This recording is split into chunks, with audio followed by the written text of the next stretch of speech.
Hello guys, welcome back to my channel. First of all, I would like to thank you all for being a part of my YouTube journey, and thanks for the likes, subscription and the shares.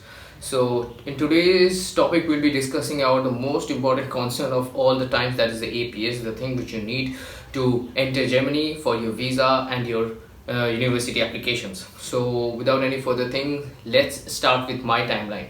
I received my APS in about 130 days. I applied for my APS in their website on 3rd of December. I sent my documents on 6th of December and the documents finally reached APS on 7th of December. After that there was a long period of silence, and on 2nd of March I received the payment confirmation. On 12th of April I received the verification email, and on 14th of April I went out and collected my APS certificate from the DTDC hub. So that was my journey during the APS. I did all the things right. The mistakes that you need to avoid is provide correct contact details. Many of the students I have seen giving wrong contact number by mistake, obviously a wrong email ID of their professors or themselves by mistake, and the whole process gets locked because you can only log in once using your passport number. So I would ask you to keep an eye for these small things, and which can cost you a lot in this APS process.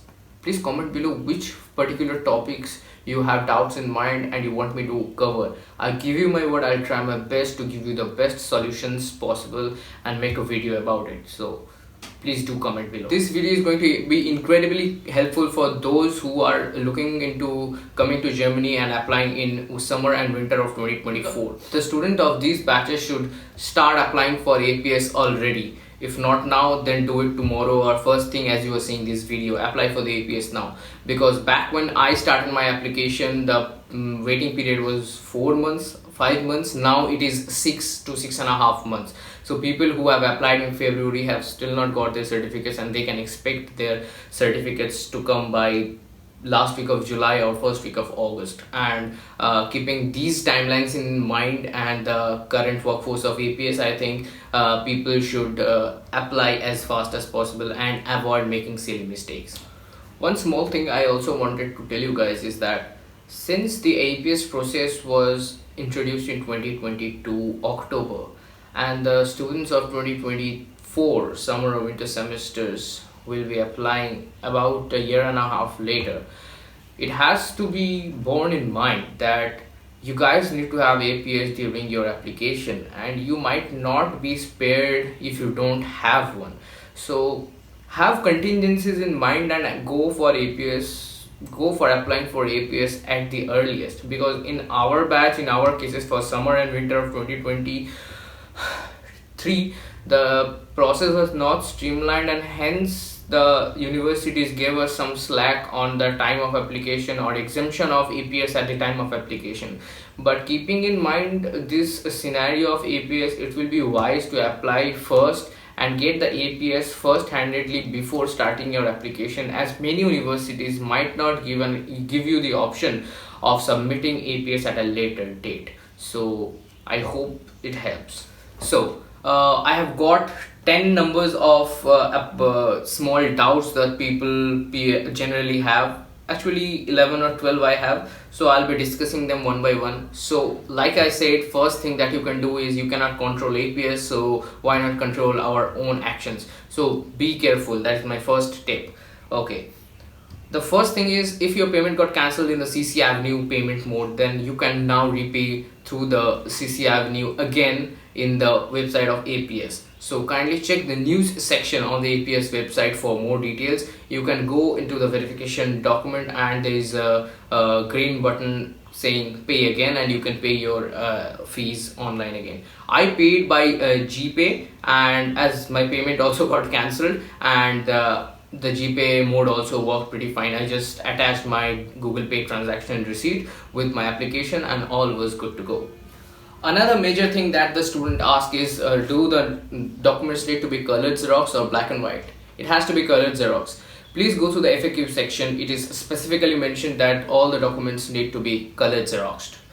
Okay, now the third. For bachelor's degree, you do not need any kind of transcript. Okay, so I did not submit any transcript here. I got an APS, and if you want, you can submit it if you have, but if you're not having, do not stress out.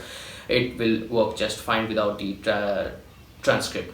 For master's student, obviously you need to submit the transcript as it is mentioned in the bracket as applicable in the APS checklist. For the language certificates, I would say it is not mandatory. If you are having, give it. If you don't have, apply for APS now. The German universities can verify your Goethe certificate or the IELTS or TOEFL certificates online through their institutional codes. Okay, so that is number 4. Okay, so do you need to give bachelor's login ID credential or your master's login ID credential? Yes, it is incredibly helpful. That is the one reason that I did not receive any verification calls, So if you give them, there is a greater degree of transparency, and the APS can directly log into your university's website and check whether all your documents are authentic or not.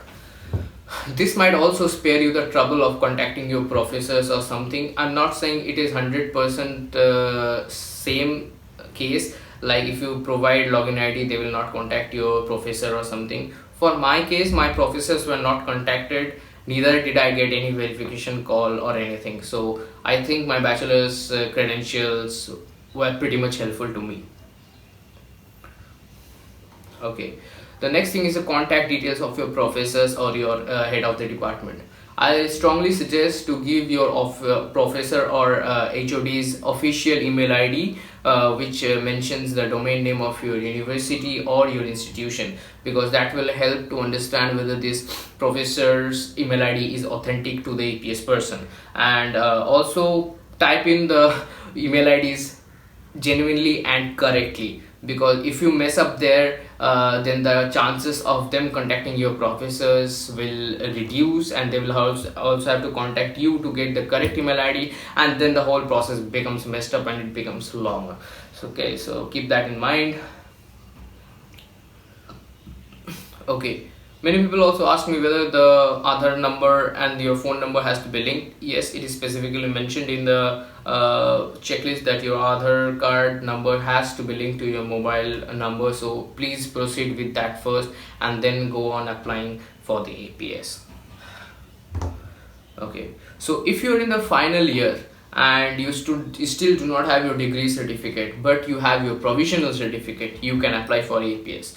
But if you're not having a provisional certificate, then I strongly recommend to wait till you have your provisional degree, because without the provisional degree you will get an half-hearted APS certificate for which you need to spend again 18,000 to get a foolproof APS with your bachelor's degree incorporated in the APS. So I don't want you guys to spend money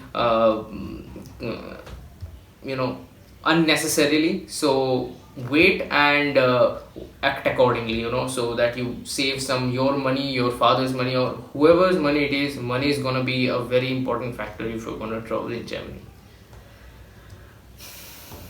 Okay, the next important thing is the DHL certificate. So many people ask, what is the validity period of this certificate? That is 3 years actually, because according to the EU regulations, the validity has to be renewed after a period of 3 years. So you need to reapply or contact the APS for updated validated copy of your APS electronic certificate. Okay, so if there is any mistake in your DHL certificate, it can be easily rectified. So you just have to type the subject line as DHL mistake. Kindly check on to the news section for the exact process.